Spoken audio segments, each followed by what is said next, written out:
कधी-कधी काही सिनेमांचा रिमेक बनवला जातो. पण रिमेक बनवताना त्या सिनेमांचा आपण रिमेक का बनवतोय याचं उत्तर त्या मेकरकडे नसतं. तर अशाच एक रिमेक बनवलेल्या सिनेमाबद्दल आज आपण बोलतोय, ज्याचं नाव आहे anaconda.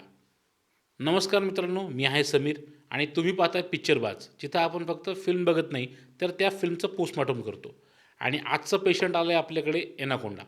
Starring with Jack Black, Paul Rudd आणि एक मोठा साप, जो स्वतःपेक्षा जास्त कन्फ्यूज आहे.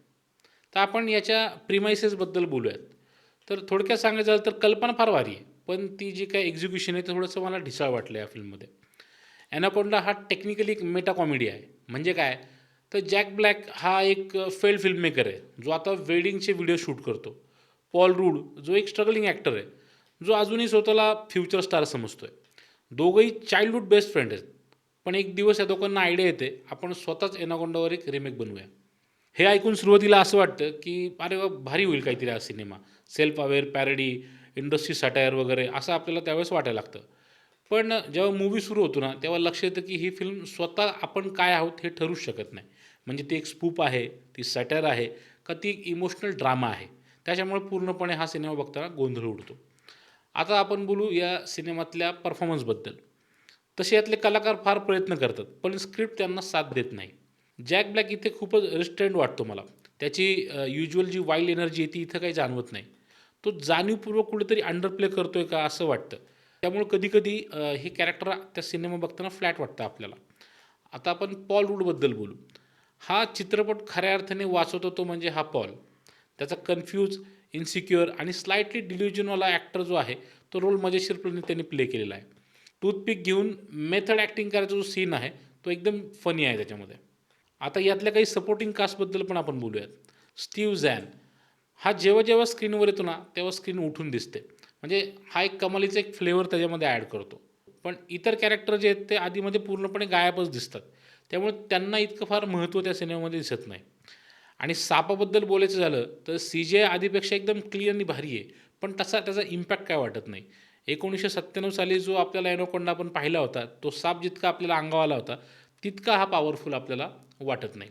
आता आपण येऊ याच्या रायटिंग आणि याच्या टोनकडे. म्हणजे या सिनेमामध्ये यांना सगळं म्हणायचं आहे, पण नीट असं काहीच नाही आहे. हा सिनेमा स्वतःबद्दल खूप अवेअर आहे. म्हणजे यांना माहिती आहे की आपण पॅरडी सिनेमा बनवतोय आणि त्या पॅरडी बनवण्यामध्ये ते इतके सेल्फ अवेअरनेस झालेत, की ती कॉमेडीच वाटत नाही. फिल्म कधी सटायर बनायचा प्रयत्न करते, कधी इमोशनल ड्रामा बनायचा प्रयत्न करते, कधी ॲडव्हेंचर मूव्ही बनायचा प्रयत्न करते. पण ती कुठेही एक जॉनर कुठेतरी पूर्णपणे कंप्लीट करताना दिसत नाही आपल्याला. इमोशनल सीन शॅलो वाटतात, कॉमेडी पंचलाईन्स हाफ कूक वाटतात, ॲक्शन सीन्स पण इतके दमदार वाटत नाही. आता आपण येऊया त्याच्या डिरेक्शन आणि टेक्निकल गोष्टींकडे. टॉम गॉर्मिकन यांचा मागचा cinema The Unbearable Weight of Massive Talent हा जास्त शार्प होता. पण या सिनेमामध्ये त्यांचं डिरेक्शन थोडं लेझी वाटतं. एडिटिंग अनइवन आहे, सिनेमाचं पेसिंग पण मध्येच सुटतं, म्युझिक पण तेवढं तितकं लक्षात राहत नाही. ॲक्शन सिक्वेन्स आणि हे पार्क राईडसारखे वाटतात. काही सीन तर आपल्याला असे वाटतात, की सोनीने फक्त आय-पी रिवाईव्ह करण्यासाठी यामध्ये घेतलेले आहेत. आता आपण बोलू याच्यात थीम आणि सबटेक्स्टबद्दल. म्हणायचं तर खूप आहे, पण पोचत काहीच नाही. मूव्ही बोलते dream versus reality, failure, friendship, creative frustration. पण हे सगळं सरफेस लेव्हलवरच राहतं.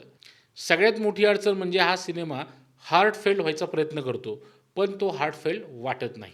या सिनेमाच्या वर्डिंगबद्दल बोलायचं झालं, तर शेवटी असं वाटतं की ॲनाकोंडा हा काही वाईट सिनेमा नाही, पण तो चांगलाही नाही आहे. तो असा एक सिनेमा आहे, जो स्वतःला फार क्लेवर समजतो, पण शेवटी सेफ गेम खेळतो आणि लक्षातच राहत नाही. हा movie idea of fun film आहे, पण ॲक्चुअल फन फिल्म वाटत नाही.